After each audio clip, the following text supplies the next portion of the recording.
বউয়ের হাত ধরার সাথে সাথে ছেড়ে দিলাম, কারণ বউয়ের হাত খুবই ঠান্ডা। বাসুর ঘরের চারিদিকটা তাকালাম, ফুলের হাত আবারও ধরলাম। অবাক বিষয়, ওর হাত স্বাভাবিক মানুষের তুলনায় অনেক ঠান্ডা। তাও কিছু না বলে চুপচাপ থাকি, এক পাশ হয়ে ফিরে থাকি। ফুল হালকা ঘোমটার আড়ালে আমাকে দেখছে।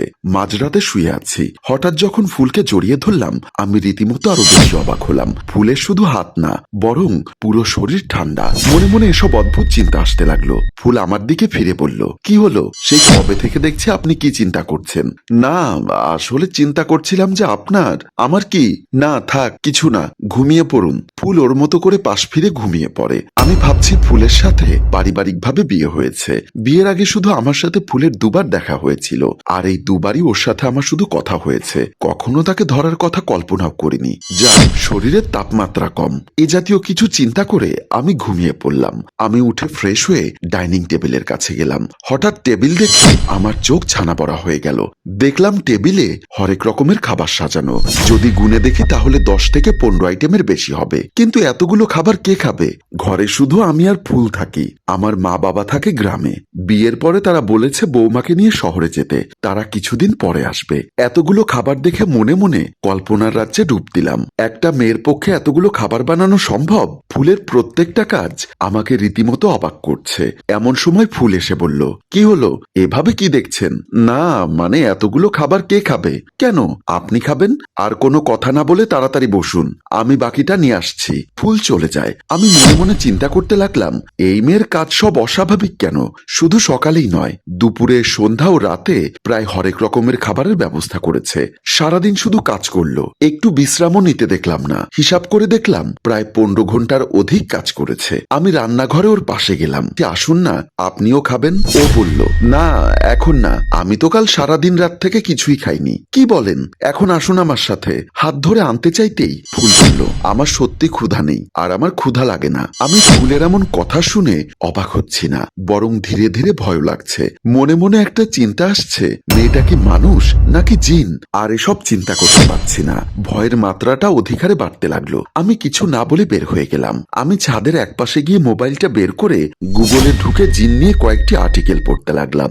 জিনদের স্বভাব কেমন হয়? প্রায় প্রত্যেকটা আর্টিকেলই আমাকে অবাক করেছে, কারণ কোনো না কোনো আর্টিকেলের সাথে ফুলের মিল রয়েছে। একটা আর্টিকেলে বলা হয়েছে, জিনেরা দেখতে স্বাভাবিক মানুষের তুলনায় অনেক সুন্দর হয়। এই পয়েন্টটা ফুলের সাথে মিলে গেল। মেয়েটি দেখতে অসম্ভব সুন্দর। আর্টিকেলে বলা হয়েছে, জিনেরা কোনো বিশ্রাম ছাড়াই সারাদিন কাজ করতে পারে। কিন্তু অবাক হলেও সত্য, এই পয়েন্টটিও ফুলের সাথে মিলে গেছে। আবার আরেকটি আর্টিকেলে বলা হয়েছে, জিনেদের কখনো ক্ষুধা লাগে না। এভাবে অনেকগুলো আর্টিকেল পড়ছিলাম, কিন্তু একটা আর্টিকেল সত্যি আমার আকর্ষণ কেড়ে নিল।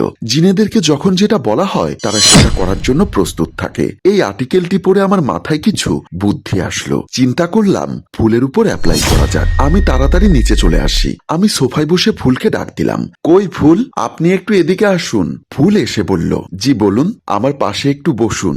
একটু বলতেই বসে গেল। মনে মনে চিন্তা করছিলাম প্রশ্ন করবে কি জন্য বসবো, কিন্তু আমাকে অবাক করে দিয়ে সোফার পাশে বসলো। আমার কৌতূহল আরো বেড়ে গেল। আমি আবারও বললাম, আমার সাথে রুমে আসুন, একটু কথা আছে আপনার সাথে। সে সাথে সাথে উঠে যায়। রুমে গেলাম একসাথে। রুমে গিয়ে ফুলকে বললাম, ফুল আমাকে একটি গান শোনান। সে বলাতেই গান গাওয়া শুরু করলো। সে গান করছে, আসলেই খুব মধুর কণ্ঠ। তারপর বললাম, ফুল একটু জানালাটা লাগিয়ে দিন। সে গান বন্ধ করে সাথে সাথে জানালা লাগিয়ে দিয়ে চলে যায়। আবারও জানালা লাগিয়ে দিয়ে আমার পাশে এসে দাঁড়িয়ে থাকলো। আমি ওকে দেখে বললাম, এবার গিয়ে একটু খুলে দিন তো প্লিজ। আমি ফুলের ধৈর্য পরীক্ষা করা শুরু করলাম, কারণ একটি আর্টিকেলে বলা হয়েছে জিনেদের অনেক ধৈর্য রয়েছে। সে গিয়ে আবারও খুলে দিয়ে আমার পাশে আসে। এভাবে যে কবার বলছি, সে ততবার খুলে দিচ্ছে, বন্ধ করছে। কিন্তু অবাক করার বিষয়, ফুল একবারও বিরক্ত না হয়ে আমার হুকুম পালন করলো। সময় যত ঘনিয়ে আসছে, ফুলের প্রতি কৌতূহল আমার ততই বেড়ে যাচ্ছে। আমি আবারও ফুলকে বললাম, ফুল আপনি এক্ষুনি আমার সামনে আপনার শরীরের সমস্ত কাপড় খুলে রাখুন। মনে করলাম লজ্জা পাবে আর বলবে আমার লজ্জা লাগে, আমি পারবো না। কিন্তু আমাকে অবাক করে দিয়ে সাথে সাথে কাপড় সব খুলতে লাগলো। আরে না না থাক, লাগবে না, আপনি শুয়ে পড়ুন, আমি একটু পরে ঘুমোবো। এই বলে বারান্দায় চলে গেলাম। আমি সোফায় বসে বসে ভাবছি, আমার যেন বিশ্বাসই হচ্ছে না এটা স্বাভাবিক কোনো মেয়ে। মন প্রত্যেকবারই বলছে এ হলো একটি জিন। তার মানে কি আমি কোনো জিনের সাথে বিয়ে করেছি?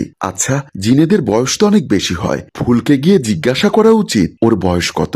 আমি আবারও রুমে চলে গেলাম। খাটে ফুলের পাশে গিয়ে বসলাম আর ওর দিকে তাকিয়ে বললাম, ফুল আপনার বয়স কত? এই তো 22 চলছে এখন। ও আচ্ছা, 22 বছর? আরে না, 2200 বছর। এটা শোনার পর মাথা ঠিক রাখতে পারলাম না। মনে মনে চিন্তা করলাম এখন ঘুমিয়ে নেই, যা চিন্তা করার আগামীকাল করব। কিন্তু না, কিছু না বলে ঘুমিয়ে পড়লাম। ও পাশে শুয়ে পড়ে। আমি অফিসে যাওয়ার জন্য বের হচ্ছি, আর এমন সময় ফুল এসে বলল, এই নিন টিফিন বক্স আপনার জন্য। এতগুলো খাবার কি শুধু আমার জন্য, নাকি পুরো অফিসের সব স্টাফদের জন্য? সবার জন্য রান্না করেছি, আপনি গিয়ে একটি সিএনজি নিয়ে আসুন। আমি অবাক হলাম কথাটি শুনে। কি হলো, যান না? ঠিক আছে, আনছি। বস খাবার খেয়ে আমার কেবিনে এসে বলল, বাবা বিজয়, দারুণ রান্না হয়েছে। কোন হোটেল থেকে এনেছো বিজয়? স্যার, কোনো হোটেল থেকে না, আমার বউ বানিয়েছে। বস কথা শুনে রীতিমতো অবাক হয়ে বলল, এতগুলো মানুষের খাবার একজনে বানিয়েছে, আর সবগুলোই সুস্বাদু। আমি মনে মনে খুশি হলাম। চিন্তা করলাম, এভাবেই যদি বউ খাবার বানাতে থাকে তাহলে আমার প্রমোশন নিশ্চিত। আমি আর বন্ধু রাজু অফিসের ছাদে গল্প করছি। দোস্ত, কেমন আছিস? আমাকে দেখতে এখানে এসেছিস? খুব খুশি হলাম। এই তো ভালো আছি। তোর বিবাহিত জীবন কেমন চলে? এই তো ভাই, ভালোই। আমি যে কত প্যারার মধ্যে আছি সেটা আর রাজুকে বললাম না। চিন্তা করলাম আগামীকালকে ওকে ঘরে দাওয়াত দিব, তারপর তার সাথে ফুলের ব্যাপারে সম্পূর্ণ কথা বলবো। রাজু, এক কাজ কর, আগামীকালকে তুই আমার বাসায় আয়। একবারে আমার বউকে দেখবি, আর তোর সাথে কিছু সময় কাটালাম। এমনিও অফিস থেকে আমি ছুটি নিয়েছিলাম। আচ্ছা, আমি কাল বিকালের দিকে আসব, তারপর সারা রাত আড্ডা দিব। ঠিক আছে বলে দুজনে চলে আসি। আমি রুমে ঢুকতেই দেখলাম ফুল সবেমাত্র গোসল করে বের হয়ে আয়নার সামনে দাঁড়িয়েছে। এ যেন আমি নিজের চোখের সামনে এক অসম্ভব সুন্দর পরী দেখতে পাচ্ছি। চুল ভেজা, নাকের টগায় সামান্য সামান্য পানি, ঠোঁট সম্পূর্ণ লাল। নিজেকে আর ধরে রাখতে পারলাম না। চিন্তা করলাম একটু রোমান্স করব। যেই গিয়ে ফুলকে জড়িয়ে ধরলাম, আমি আবার বড় ধরনের শক খেলাম। ফুলের শরীর অনেক ঠান্ডা। দেখুন, দুষ্টুমি করবেন না। এইমাত্র অফিস থেকে আসলেন, ফ্রেশ হয়ে আগে খাওয়া দাওয়া করুন। মনে মনে আবার চিন্তা করতে লাগলাম, ফুল কি জিন নাকি মানুষ? যাক, অত চিন্তা করে লাভ নেই। আগামীকালকে রাজু আসবে, তার সাথে কথা বলবো। পরদিন অফিস থেকে ফিরতে দেরি হয়ে যায়। আমি দরজা খুলে বাসার ভেতরে ঢুকে যা দেখলাম তা দেখে স্বাভাবিক কোনো মানুষ ঠিক থাকতে পারবে না। দেখছি মেঝেতে রাজু লাশ হয়ে পড়ে আছে। আমি বেশ অবাক হই। তার পাশে পড়ে আছে ফুলের দেহ। তাকে পরীক্ষা করলাম, ও অজ্ঞান হয়েছে শুধু। আমি দুজনকে দেখে বেশ অবাক হলাম। আর এখানে একটি চমকানো লোমহর্ষক টুইস্ট রেখে আমাদের গল্প শেষ হয়। সম্মানিত ভিউয়ার্স, আসলে কি ফুল জিন, নাকি সবটা নায়কের মনের ভুল? কিভাবে হলো? কে খুন করলো রাজুকে? সবটা দেখতে বা জানতে কমেন্ট করুন। দ্বিতীয় পর্বের জন্য গল্পটির ভাবনায় হাসিম রাজু, পরিচালনায় রেজাউল কবির চৌধুরী ও প্রযোজনায় এফ.এ. নয়ন চৌধুরী।